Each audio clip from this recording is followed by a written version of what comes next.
Hai guys, selamat berjumpa kembali di channel novel populer viral yang keren ini. Sebelum mengikuti kelanjutan kisah Dev atau Camping yang semakin seru dan mendebarkan ini, mohon bantuan kalian untuk subscribe, like, komen dan share video-video yang ada di channel ini ya. Perlu diketahui bahwa novel Perintah Kaisar Naga ini adalah termasuk kategori novel ongoing. Jadi waktu update dan jumlah bab setiap hari menyesuaikan dengan update dari autornya.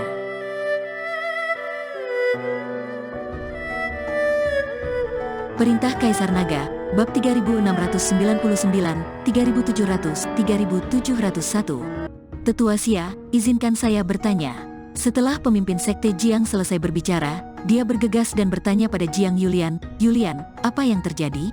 "Tuan, seseorang diam-diam menyerang saudara Yan. Jiwa api tertinggi di tubuh saudara Yan diambil. Saya mencoba untuk menekannya, jika tidak saudara Yan akan menjadi gila." Jiang Yulian memegang erat Zeyan dan berkata dengan cemas. "Bagaimana bisa begitu?" Master Sekte Jiang tercengang. Dev juga melangkah maju saat ini, dan meraih Zeyan dengan satu tangan. Gelombang panas memasuki tubuh Zeyan, dan Zeyan perlahan menjadi tenang. "Tuan Chen, jiwa api di tubuh saya dipaksa keluar dan dibawa pergi." Zeyan berkata dengan sangat lemah. Zeyan adalah seorang kultivator iblis dari silsilah iblis api, dan jiwa api tertinggi di tubuhnya bisa dikatakan yang paling penting. Tanpa api tertinggi, akan sulit bagi Zeyan untuk bertahan hidup. Pihak lain sepertinya mengetahui identitas Zeyan dan melakukan ini dengan sengaja. "Siapa yang melakukannya?" Dev bertanya dengan wajah dingin. "Saya tidak kenal dia. Dia masih muda.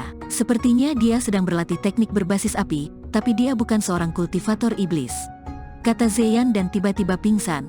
Melihat adegan ini, pemimpin sekte Jiang dengan cepat mengeluarkan manik yang memperbaiki jiwa dan memasukkannya ke dalam mulut Zeyan. Sekarang jiwa kelahiran Zeyan telah diambil. Jika dia tidak dapat mengambilnya kembali dalam waktu singkat, nyawa Zeyan akan dalam bahaya. Manik pengikat jiwa ini hanya bisa melindungi hidupnya untuk sementara. Kita harus mencari tahu siapa yang merampas jiwa Zeyan. Pemimpin sekte Jiang mengerutkan kening dan berkata. Dev juga sangat cemas saat ini, di mana mereka akan menemukan orang yang telah merampas jiwa Zeyan? Master Sekte Jiang, saya harus tahu siapa orang yang baru saja berlatih teknik berbasis api. Saat ini Penatua Xia berbicara. "Siapa dia?" Master Sekte Jiang bertanya dengan cepat. "Aku akan membawamu untuk menemukannya.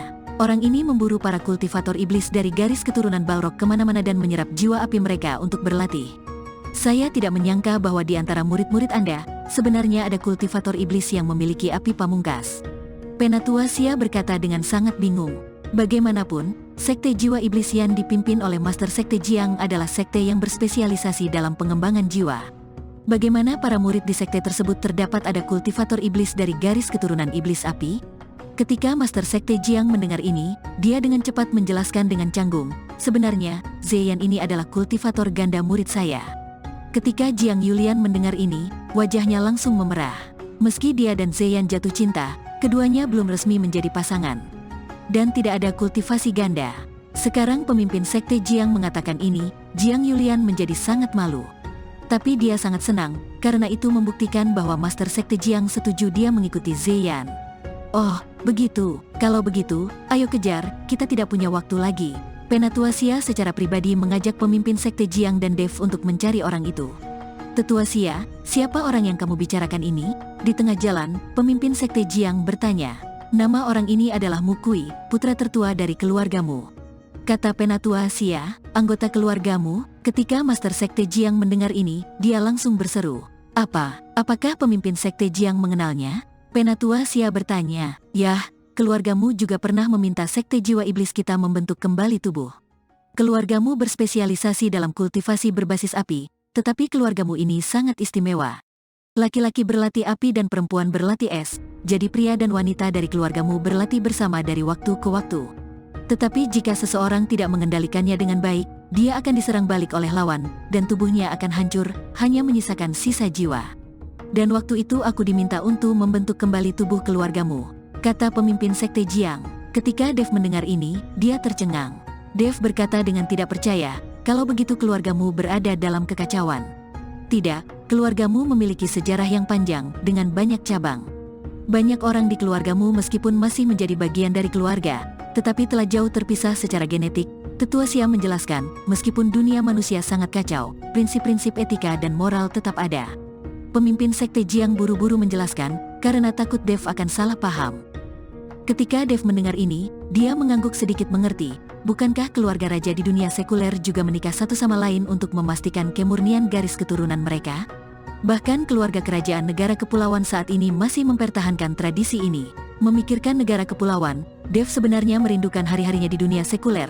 Saat itu dia telah lama menjadi dewa negara kepulauan, dan ia tidak tahu seberapa besar kekuatan keyakinan yang telah ia kumpulkan. Sementara itu, di pavilion Wantong, di halaman sudut, saat ini Zheng Jian sedang mengobrol dengan seorang pria, dan ada tas kain yang tergantung di pinggang pria itu. Di dalam tas itu ada jiwa Zeyan, yang berjuang dalam kesakitan. Pria ini adalah Mu Kui. Untuk meningkatkan kultivasinya dengan cepat, orang ini memburu para kultivator iblis dari silsilah Balrog di mana-mana. Bagaimanapun, para kultivator iblis dari silsilah Balrog pada dasarnya adalah kultivator biasa di sini, dan hanya sedikit orang yang peduli pada mereka.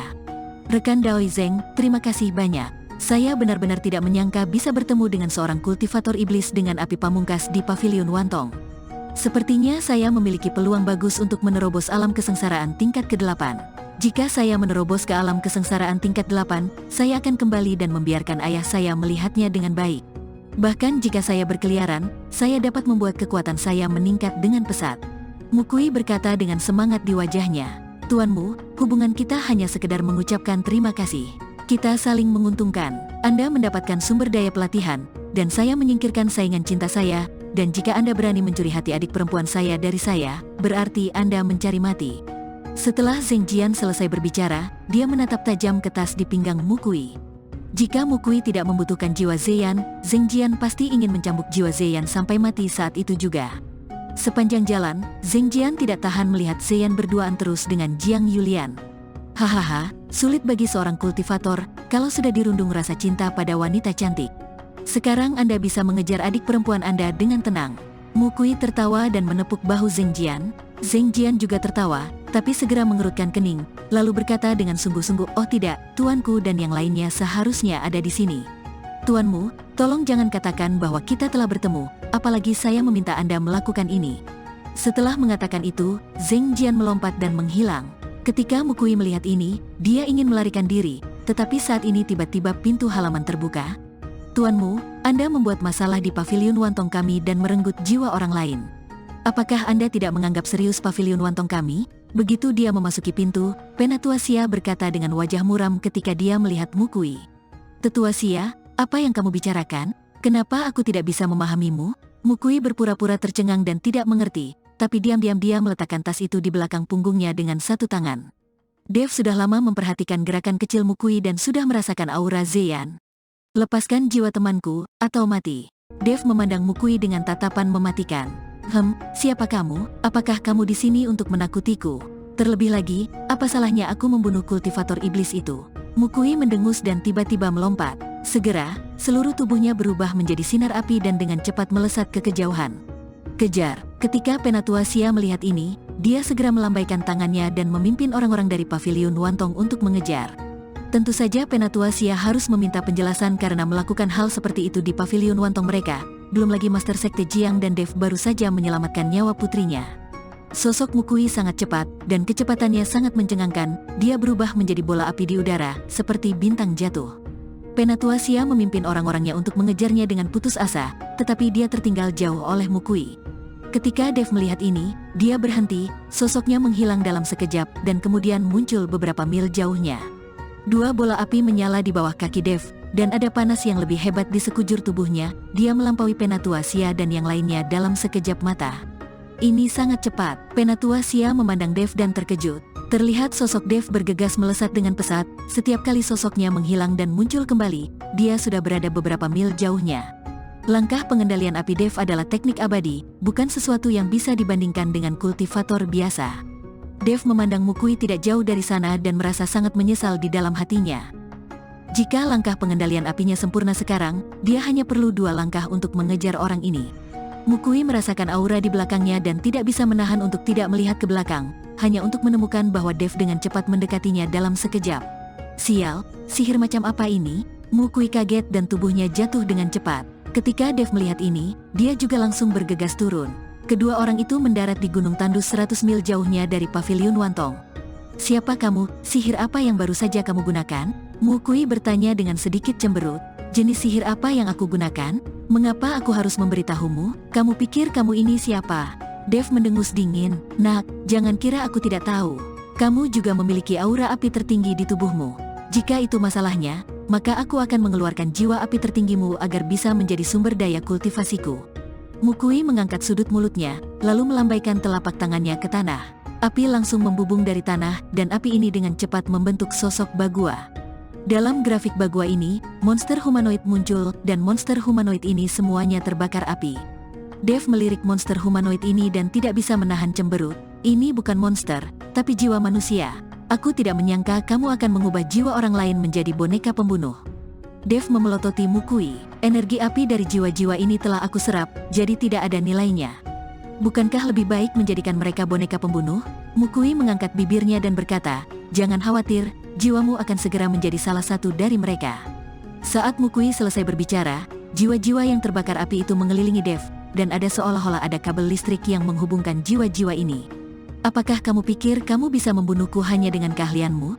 Dev bertanya dengan tenang. Sepertinya auramu hanya berada di alam kesengsaraan tingkat ketiga. Saya sekarang berada di alam kesengsaraan tingkat ketujuh dan akan segera dapat menembus ke tingkat ke-8. Apakah kamu pikir kamu bisa melawan saya? Apakah itu aura api pamungkas di tubuhmu? Sepertinya kamu bukan seorang kultivator iblis, dan kamu seharusnya tidak berasal dari silsilah iblis api. Jadi dari mana aura api ekstrim di tubuhmu berasal? Mukui bertanya. Panggil aku kakek dan aku akan memberitahumu, kata Dev sambil tersenyum main-main. Setelah menerobos ke alam kesengsaraan tingkat ketiga, Dev tidak lagi takut dengan kultivator tingkat ketujuh dari alam kesengsaraan. Terlebih lagi, dia memiliki banyak alat penyelamat nyawa, termasuk busur Raja Dewa, jam pola naga, dan jam senjata ajaib waktu, yang semuanya dapat menyelamatkan dirinya. Dan sekarang dia juga telah membuka mata Tianming, dan ada binatang kecil penelan langit di dalam ring penyimpanan. Meskipun dia tidak tahu kapan binatang penelan langit akan muncul, tetapi setiap kali Dev berada di paling dalam saat kritis, binatang kecil penelan langit akan muncul. Kamu cari mati, Mukui marah dan membuat segel tangan, dan segera jiwa-jiwa yang diselimuti api itu bergegas menuju Dev. Jiwa-jiwa ini terbakar dengan nyala api, meledak dengan kekuatan yang besar. Dan nyala api membentuk cincin, dan udara panas mulai bergetar dan mengeluarkan suara berderak. Dev tetap tidak bergerak, tubuh emas yang tidak bisa dihancurkan di tubuhnya tiba-tiba aktif, dan sisik emas menutupi seluruh tubuh Dev. Apakah kamu masih ingin menggunakan baju besi untuk menahan apiku? Itu hanya lelucon. Ini adalah api pamungkas, bukan api biasa. Mukui mencibir. Dev tidak selesai berbicara, tetapi tiba-tiba melambaikan telapak tangannya, dan dua api langsung keluar dari telapak tangannya. Bintang-bintang elemen api di tubuh Dev mulai berkedip dengan cepat. Api juga berkobar di sekitar Dev. Gelombang panas bergulung, dan beberapa jiwa di sekitar Dev benar-benar terbang di bawah gelombang panas. Mau bermain api denganku, aku leluhurmu. Dev tersenyum dingin, dan langkah-langkah pengendalian api muncul. Tubuhnya menghilang dalam sekejap mata, dan kemudian muncul di depan jiwa-jiwa itu. Dengan genggaman tangannya, api di jiwa itu padam seketika, dan jiwa menjerit dan berubah menjadi ketiadaan. Bersambung.